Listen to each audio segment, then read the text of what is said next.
सीधे शुरू करते हैं। भारत यात्रा श्रृंखला के इस 7वें भाग में एक लोकल गाइड की नज़र से इतिहास, वैश्विक व्यापार और इंसानी महत्वाकांक्षाओं की दुनिया में कदम रखते हैं। ये सिर्फ कुछ पुरानी इमारतों का जिक्र नहीं है, बल्कि ये गहराई से समझना है कि कैसे पत्थरों, व्यापारिक रास्तों और सदियों पुरानी आस्थाओं ने मिलकर एक ऐसी शानदार संस्कृति गढ़ी जिसकी धड़कन आज भी महसूस की जा सकती है।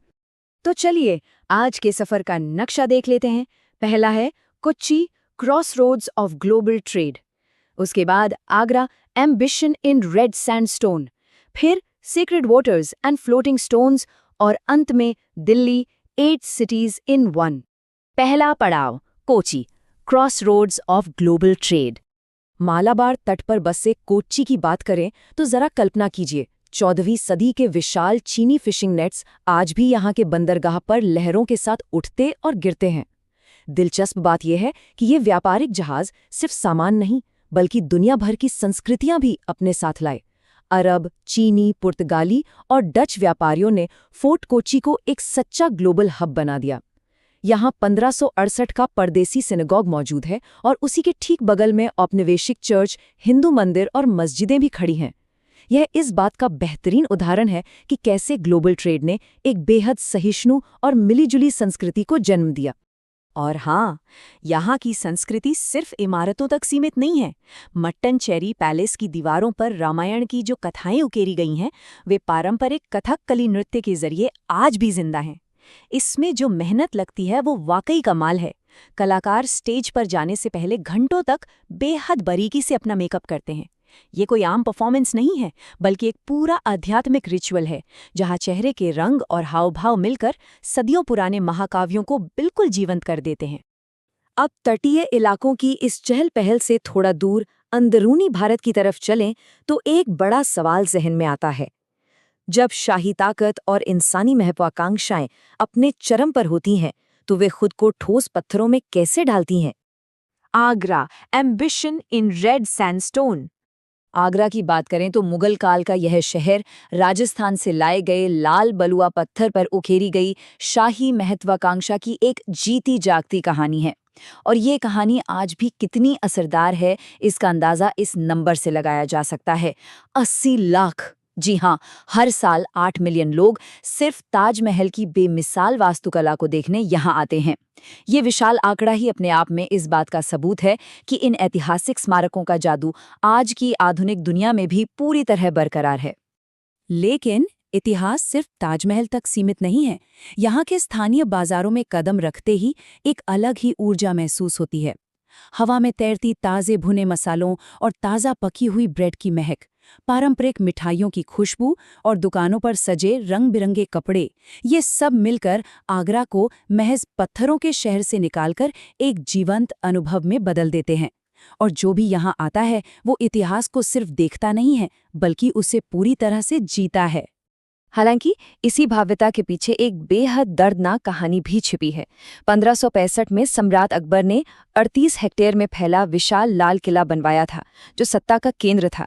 लेकिन विडंबना देखिए, जिस इंसान ने दुनिया को ताजमहल दिया, उसे उसके ही बेटे ने जिंदगी के आखिरी 8 साल इसी किले की एक मीनार में कैद करके रखा। वहां से वो सिर्फ अपनी पत्नी के मकबरे को दूर से निहार सकता था। ये हमें याद दिलाता है कि शाही ताकत और बेहिसाब भव्यता के पीछे अक्सर गहरे मानवीय दर्द भी होते हैं। और इन महत्वाकांक्षाओं के अपनी सीमाएं भी होती हैं। आगरा से महज 40 किलोमीटर दूर फतेहपुर सीकरी इसका सबसे बड़ा उदाहरण है। एक बेहद शानदार शाही राजधानी जिसे बनाने में कोई कसर नहीं छोड़ी गई, लेकिन पानी की भारी कमी के कारण इसे सिर्फ 15 साल में ही पूरी तरह से वीरान छोड़ना पड़ा। ये वाकई सोचने पर मजबूर कर देता है कि प्रकृति के बुनियादी संसाधनों के बिना बड़ी से बड़ी इंसानी महत्वाकांक्षा भी सिर्फ एक खाली ढांचे में सिमटकर रह जाती है। तो उत्तर भारत की इन छोड़ी गई राजधानियों से अब सीधे दक्षिण भारत की तरफ चलते हैं। और यहाँ एक बहुत ही दिलचस्प सवाल सामने आता है। प्राचीन महाकाव्य सिर्फ किताबों के पन्नों तक सीमित ना रहे के सदियों बाद भी हमारे जीवन और परंपराओं में कैसे जीवित रहते हैं। Sacred waters and floating stones. Ramanatha Swamy मंदिर का परिसर इस सवाल का एक अद्भुत जवाब है। किंवदंतियों के अनुसार रामायण काल में भगवान राम ने अपनी पत्नी को बचाने के लिए श्रीलंका जाने के वास्ते यहीं पास में तैरने वाले पत्थरों का एक पुल बनाया था। ये बहुत ही खास बात है कि जिस द्वीप का जिक्र इस प्राचीन महाकाव्य में है वो आज 1914 में बने एक ऐतिहासिक रेलवे ब्रिज के जरिए मुख्य भूमि से जुड़ा हुआ है। आधुनिक परिवहन और सदियों पुरानी पौराणिक कथाओं का ऐसा शानदार संगम शायद ही कहीं और देखने को मिले। और जरा इस मंदिर के स्केल पर गौर करें, 1200। इस मंदिर का गलियारा 1200 शानदार नक्काशीदार स्तंभों से घिरा है। और सबसे हैरानी की बात यह है कि हर एक खंबा अपने आप में एक अलग और अनोखी डिजाइन लिए हुए है। प्राचीन भारत की कला और भक्ति का ये स्तर सच में शब्दों से परे है। इस अकल्पनीय भव्यता के बीच यहाँ एक बहुत ही गहरा आध्यात्मिक रिचुअल भी होता है। देश भर से तीर्थयात्री यहाँ आते हैं और मंदिर परिसर में मौजूद 22 पवित्र कुओं के जल से स्नान करते हैं। मान्यता है कि हर कुएं के पानी का स्वाद बिल्कुल अलग है और इनमें शारीरिक और आध्यात्मिक रूप से शुद्ध करने की शक्ति मौजूद है। ये महज एक रस्म नहीं है, बल्कि आस्था का एक ऐसा रूप है जो पवित्र जल के भौतिक स्वरूप के साथ गहराई से जुड़ा हुआ है। लेकिन जहाँ आस्था है, वहाँ प्रकृति का एक विनाशकारी रूप भी मौजूद है। इसी द्वीप के किनारे पर धनुषकोडी बीच है, जहाँ हिंद महासागर और बंगाल की खाड़ी का मिलन होता है। 1964 में आए एक भयानक चक्रवात ने इस पूरे शहर को तबाह कर दिया था। आज वहाँ सिर्फ रेत में दबी हुई औपनिवेशिक इमारतों के खंडहर दिखाई देते हैं।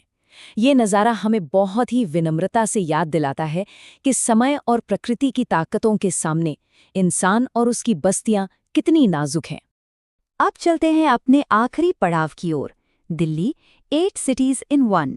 दक्षिण के मंदिरों से अब हम आधुनिक भारत के उस महानगर की ओर रुख करते हैं जो इतिहास की कई परतों पर बसा है। दिल्ली का विकास सच में हैरान कर देने वाला है। 1193 में 73 मीटर ऊंची कुतुब मीनार बनी, जिस पर लाल बलुआ पत्थर और कुरान की आयतें उकेरी गई। फिर 1572 में हुमायूं का मकबरा बनकर तैयार हुआ और इसके सदियों बाद 1911 में अंग्रेजों ने चौड़ी सड़कों वाली नई दिल्ली का निर्माण किया। ये एक ही जगह पर एक के ऊपर एक बसे 8 अलग अलग ऐतिहासिक शहरों की कहानी है। वास्तुकला में विचारों का विकास कैसे होता है, ये इन इमारतों से साफ समझ आता है। जरा तुलना करके देखें। एक तरफ 1565 के लाल किले की वो विशाल, कठोर और शाही ताकत दिखाने वाली लाल बलुआ पत्थर की दीवारें हैं, और दूसरी तरफ महज कुछ ही सालों बाद 1572 में बना हुमायूं का गार्डन टॉम्ब है। इसका बोटैनिकल डिज़ाइन और बहता हुआ स्वरूप शांति और कला का प्रतीक है। और सबसे दिलचस्प बात यह है कि इसी उद्यान मकबरे के डिज़ाइन ने आगे चलकर ताजमहल के निर्माण के लिए सबसे बड़ी प्रेरणा का काम किया। और दिल्ली की बात बिना पुरानी मुगल दिल्ली के तो बिल्कुल अधूरी है। आधुनिक इमारतों के ठीक बगल में जामा मस्जिद आज भी शहर के स्काईलाइन पर राज करती है, और इसके ठीक नीचे 17वीं सदी का वो पुराना बाजार है जिसकी संकरी गलियों में आज भी लगभग 6000 दुकानें धड़क नहीं हैं।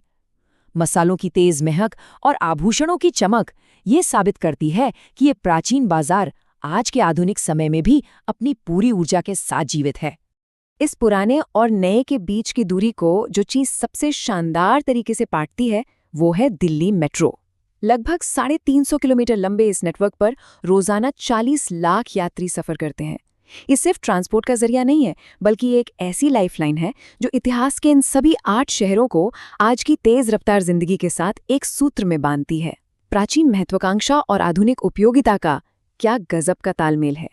तो इस सफर के अंत में एक बहुत ही दिलचस्प विचार सामने आता है। आधुनिक सड़कों के नीचे दबी हुई इतिहास की ये परतें भविष्य की संस्कृतियों को कैसे आकार देती रहेंगी। कोच्चि के मसालों से लेकर दिल्ली की मेट्रो लाइनों तक और रामेश्वरम के कुओं से लेकर आगरा के लाल पत्थरों तक हमने देखा कि इतिहास कभी भी पूरी तरह से गुजरा हुआ कल नहीं होता। वो हमेशा हमारे वर्तमान की नींव में मौजूद रहता है। इस सफर में साथ जुड़ने के लिए शुक्रिया। उम्मीद है कि इस विश्लेषण ने भारत की इस शानदार ऐतिहासिक वास्तुकला और संस्कृति को समझने का एक बिल्कुल नया नजरिया दिया होगा।